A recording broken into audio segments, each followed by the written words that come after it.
Alright guys, brace yourselves because it seems that audio recordings have been released via the police, referencing police communications, and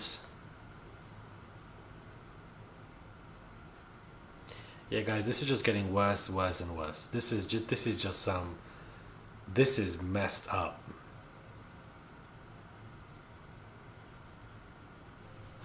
This is messed up now, guys. It's just when you think it can't get any worse, it goes down that way. Hey guys, it's Morali. Hopefully you guys are all doing well. Back at it again with another video. If you have not subscribed, guys, daily and consistent content, inject it.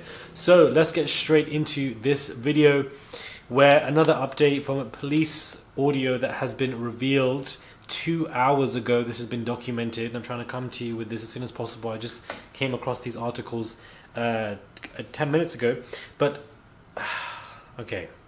Yeah, he's done, man. Audio recordings of police communications from the night of the Astroworld Festival disaster reveal that officers on the scene actually called for the concert to stop because people were being trampled in the crowd, but Travis Scott carried on with the performance. A crowd surge at the sold-out festival of 50,000 people on November the 5th left 9 people dead and hundreds injured, amongst them a 9-year-old boy who is currently in a coma. Concert goers have described the packed crowd growing dangerous hours before Scott appeared at 9 p.m. and seeing people collapse whilst the rapper performed. Scott's attorneys have said he did not know about the deaths and injuries until after the show. However, Houston Police Chief Troy Finner has placed the blame on Scott for not cancelling the performance after his officers were caught on video milling about next to the stage and recording the rapper on their cell phone after a mass casualty event was declared.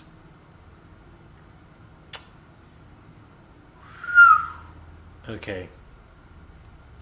Personal injury attorney Alex Hilliard said during a press conference that the organisers of the event did not have a plan in place, and the moment the gates at NRG Park opened at 9 a.m. on November the 5th, things were already out of control. Another lawyer representing a further 150 alleged victims released fire department logs on Friday, which showed that a lieutenant requested riot gear nearly an hour before the festival got underway. Oh my days. Riot gear was requested an hour before anything even took place, an hour before they even opened, because they knew from how things were being set up that things were going to go quite bad. Scott was only minutes into his hour-long set when at least one Houston officer radioed over a police channel that the main stage had been compromised by a massive crowd surge. Travis Scott, guys, was only minutes into his set when the police had already radioed to the main stage that crowd oversurging was taking place. Now, we know Travis and his team, especially Travis, he loves to do stuff. He's been convicted before, he's been charged, as well for, crowd inciting rage. So perhaps he thought the crowds are surging already. I don't give a damn. This is what I love. This is what I don't think he wanted people to pass away, but was like, crowd surge, rage, let's go. Do you know what I mean? The thing is, I've been saying from day one, do you understand, that this entire situation is not just Travis Scott's fault. Now, for people to try and exonerate Travis Scott from this entire situation and say it's not his fault and he didn't know, that is wrong, from my personal belief, and I don't believe that. However, I do not think Travis Scott is solely the only one to blame. The people who hired the security guards as well, the people who radioed over, from the main stage to Travis and everything, they weren't being as great. The concert goers who were rushing through the barricades, the concert goers in the audience who were standing on the ambulance and didn't care about people who passed away. There are, in the Live Nation, the venue, there are so many people who are at fault here. So many. Travis got more than most, but a lot of different factors and variables. There are multiple amount of people that are wrong in the situation. And I've been saying this from day one, which was literally like 4 days ago when I started documenting on this. And this has progressed so much. I have never done so many updates on a situation like this in my entire life, guys. There is so much going on. So the fire log, I want to show you guys a timeline. 8:15 a.m. Lieutenant Barrow requests riot equipment. 9:15 a.m. I've seen this as PM because I don't know why. Maybe this is a typo. 9:15, HPD preparing to open gates to participants. 9:20, participants breach secondary checkpoint. 9:23, participants breach main gate and bypass COVID testing checkpoint. 9:25, HPD requests medical aid for 4 individuals. 10 a.m. the venue gates open. 10:02, venue fences are damaged. No control of participants. 10:05, merchanting lines are breached. 10:19, crowds is trying to push down the final barrier. The recordings of the police radio traffic obtained by the Houston Chronicle reveal how quickly law enforcement became aware of the mounting danger in the throng of concert goers. This is what they say. Looks like folks are coming out of the crowd complaining of difficulty breathing, crushing type injuries, one officer said at 9:21 p.m. According to the audio, seems like the crowd is compressing on itself. Scott kept performing his set. The newspaper reported that officers spotted people leaving the crowd, but that their voices remained calm through the first hour. I'm at the medical tent, one officer radioed. There's a lot of people trampled and they're passed out at the front stage. This is at 9:30 p.m. A second officer is heard on the recording saying of the unfolding crisis, that crowd is super thick, super dense. If you go in there, this could possibly turn into an officer rescue situation. Later, another officer said, we're getting multiple reports of people getting injured. We have another report of cardiac situation with CPR by the stage. As the crowd surged, officers at the site grew increasingly alarmed at what they were seeing, with one radioing saying they have to stop the show because as people trampled, they're not breathing. A registered nurse who gave her name only as Sophie told CBS Morning on Friday that she was near the stage when it fell onto other concert goers and then 2 other people. At that moment, I kind of just told myself, if this is the way I go, then this is the way I go, she recorded. Thankfully, some guy helped me up. Wow. In terms of Sophie saving someone. Sophie recounted witnessing what she described as disregard for human life, with concert goers allegedly stealing clothing and then electronics left behind by victims. Just arrest everyone. Arrest Live Nation, Travis, these dumb concert goers, everyone behind this. Just call it a day. The nurse wondered how Scott, who was just 10, 15 feet away from her up on the stage, could not see people begging for his help. Just take Travis, man. You know I like to do 3-4 minute updates, and these updates that I've been giving you about this travel court situation have been at least 8 to 9 minutes plus, guys. That's how you know a lot is happening, and I'm trying to get it out to you. And I'm doing this video for you guys at 10 p.m. on a Friday night. Do you understand? Like, I'm delaying meeting my friends to get all these updates out to you guys ASAP because this is some important stuff. On Thursday, Scott's rep said in a statement that he was distraught and has been trying to connect with the affected families to share condolences and provide them aid. Okay. Finner repeatedly refused to provide timelines to his chief Finner.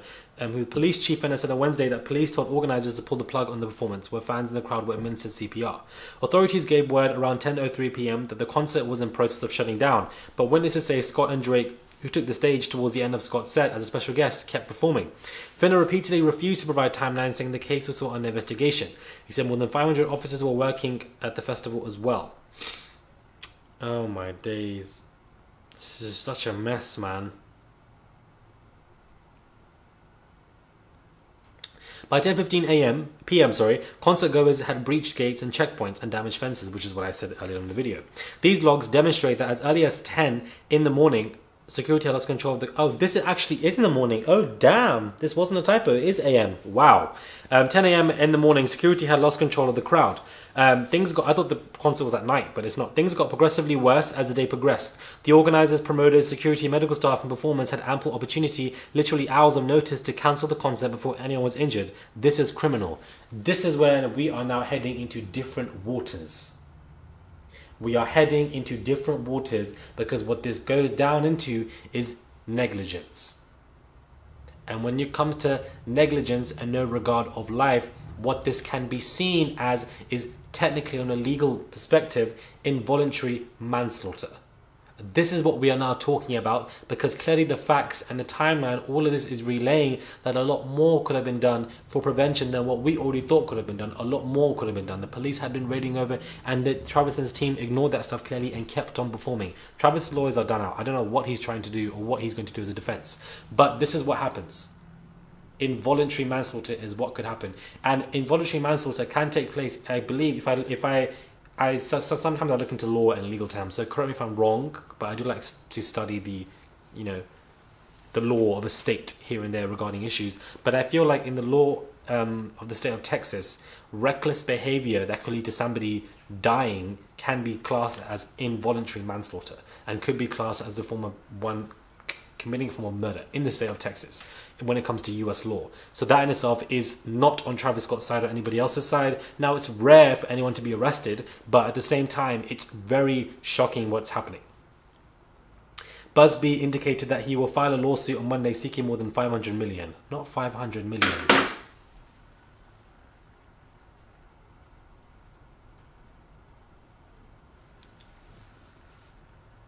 This is a mess, man. 500 million. And I'm telling you, these updates that I'm giving to you guys on a timely manner, you guys are going to hear about these updates from other sources gradually in 48 hours, but I'm coming to you guys with this stuff very quickly. On Friday, personal injury attorney Ben Crump and Alex Hilliard held a joint press conference in Houston to announce that they were bringing 90 lawsuits on behalf of 200 clients. The filing follows at least 50 other suits. Crump said that any one of several concert officials could have prevented deaths and injuries by stopping the show and turning on the house lights when the chaos in the crowd became apparent. Nobody should ever die from going to a concert. So this lawsuit is not just about getting justice for them, but it's about making sure that the promoters and the organizers know that you cannot allow this to happen in the future.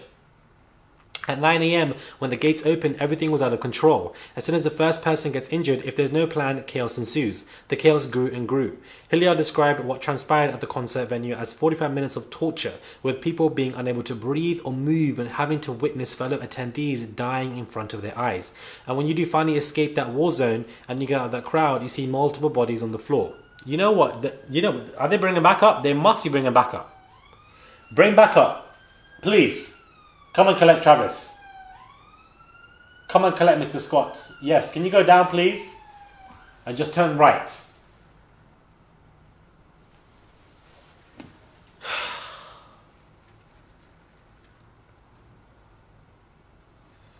Hilliard argued that based on evidence gathered by his experts on the scene, the concert should have never been approved. We're talking about the largest organizer and promoters of festivals and concerts in the world, he said, referring to Live Nation. And when that happens, a failure of epic proportions on this type of scale, it is criminal. It is nothing but criminal. He added, sadly, a lot of our clients didn't even understand when they were buying their tickets. How could they? That they were buying their own death certificates. That in itself is insane. Let's not even... Well, it's a mess, guys. It seems that the police audio, communication and also the timeline being released clearly shows that things were out of control way before anybody even thought so. And when they relayed this information gradually to the main stage, which was well before which we initially thought, Travis and his team decided to do nothing and the show was continuing on. Now, one can also argue, I guess for his defense, that nobody specifically told him. Maybe his team was told, but none of the team told him directly because he was on stage, therefore he didn't know, whatever. One could argue that as defense, if you look at it from both sides. But my thing that I've been saying from day one is this. Listen, regardless of whether Travis Scott didn't hear this or hear this because you had music on your ear, the sound, and, regardless, even though this particular witness was saying that she was 10 feet away from him, perhaps he didn't look at it, poor vision, and wasn't even looking. He was looking somewhere else, so his head was somewhere else. You can see an ambulance cart very clearly. You should have stopped it, point blank period, from seeing that. If you're stopping somebody else, which you did at the latter part of the concert, you tried to stop somebody from, he thought somebody fainted, whatever. You're doing up that, but when you're seeing an ambulance in front of you, you thought it was a golf cart. It just doesn't make any sense. Travis Scott is definitely and should be held accountable for this. 110%. Make no mistake. But as I've been saying, and now we can see in this, which supports what I've been saying for the last 48 hours, is that he isn't the only one. And Live Nation, the people who've hired security guards and the lack of security, medical aid, the barricades, even some of the concert goers and how they've acted, it's just poor on everyone's behalf, especially Travis Scott's and his team's. It's simple as that. This is a very long video, guys, so hopefully you guys have stayed with me on this Friday evening. I can't imagine a lot of people will be watching this. I feel like everybody will be out and about living their best life, partying, enjoying, so hopefully you guys are enjoying. But of course, this is a very detailed video, and I really wanted to get this out because this is a major update, and it goes to even show you the even more of negligence from Travis Scott and his team and everything that he's doing. I'm not surprised by his behavior, and I feel like he needs to be held accountable for this. Nobody can defend this man. This man is indefensible. I know that when I say I try to look for his defense, I'm doing it from the legal perspective of what his lawyer would try to do and, how he would try to maneuver it. But in theoretics, I personally believe the man is indefensible, personally, simply because of his past. And if you are a good lawyer, which I think many of them are out there dealing with the Travis Scott stuff, they are going to use the past of Travis Scott and the fact that he was charged for inciting crowds and the stuff like that, and all of that, they are going to use that against him. They're going to use that against him, and they can easily use that against him because these are past track records. You've got a criminal record. I don't know if it's still on his file, but you've been criminally charged for trying to do what's happened now, but in a far less scale. You've tried to incite crowds. You said you wanted to do all that. So, and there's videos of you telling your concert goers to hit somebody else. There's videos of you being aggressive and telling other people and kicking off people off the stage. There's all this. There's a whole pile of stuff that can be used. That is accurate information. None of it is misinterpreted to be used against you on purpose. It is accurate. That's why I feel like the man is indefensible, and lawyers against him are going to have a great case against him, make no mistake. And with this new information, his team, I know his lawyers are pissed by hearing this. The fact that he was told way before, and even by 9 a.m, things were already being messed up from the jump, and that was all being recorded an hour before. People were being requested to get riot gear. Riot gear? Is this a concert? Or is this a protest in the night that's going to lead something far worse? Or are you going to see Travis Scott, or are you going to war? Riot gear. And nobody thought to blink an eye. Whew, this is a very long video, sorry guys. It's like 17 minutes. This is probably my longest on this whole matter, and I've been speaking about this for 3 days. You would think my videos would have gone shorter, but the updates and how worse this is getting is insane to me. It's absolutely insane. Anyways, let me know what your thoughts are, guys. What are your thoughts? If you have not, click that button. I am working day in and day out to get you guys the most utmost quick updates and everything going on, whether it's the pop culture, political world, and especially when it comes to this whole Travis Scott absolute awful tragedy that has taken place. 9 victims as of right now have been documented, and it seems that there may be more. Unfortunately, I hope not, but there are still some other individuals who are in comas and people who are severely injured, but hopefully it does not rise. Let me know what your thoughts are. Click that button, guys. As I said, I've been working for you guys day in and day out. I would appreciate it if you guys not only watch this video, but if you guys actually subscribe, click the button. I would appreciate it. Click the notifications bell. You know, who else do you know comes to you with videos every single day? I mean, a lot of people are doing it in general, but I feel like, you know, comes to you every single day with accurate information, and just try my best to give you guys that daily and consistent content. Inject it, click that button. This is, I was about to say this has been Murad Muradi, like I'm some news channel. But anyways, this is a very long video on this matter, and there's just a lot. It's just been a lot. But yeah, I can imagine that updates are going to get worse from here. From what I'm going to be delivering you about this matter, I can see myself giving you guys worse updates now, because this scenario is probably the worst thing that his team as lawyers would want to hear. The fact that him and his team actually knew beforehand from police audio and communication and timelines being revealed that were concealed due to an investigation and now have been released. I think from here on out, it's definitely not looking good. And if it does go down that way, that I'm thinking is going to go down, maybe you guys can understand what I'm trying to think of. Hopefully some of you guys are, you know, realizing what I'm thinking of right now. If it goes down that route, I can see his career falling down and the Kardashians just vanishing and not being anywhere associated with the man. And I can see just bankruptcies. And I can see if one suit is 500 million, I don't know what that's.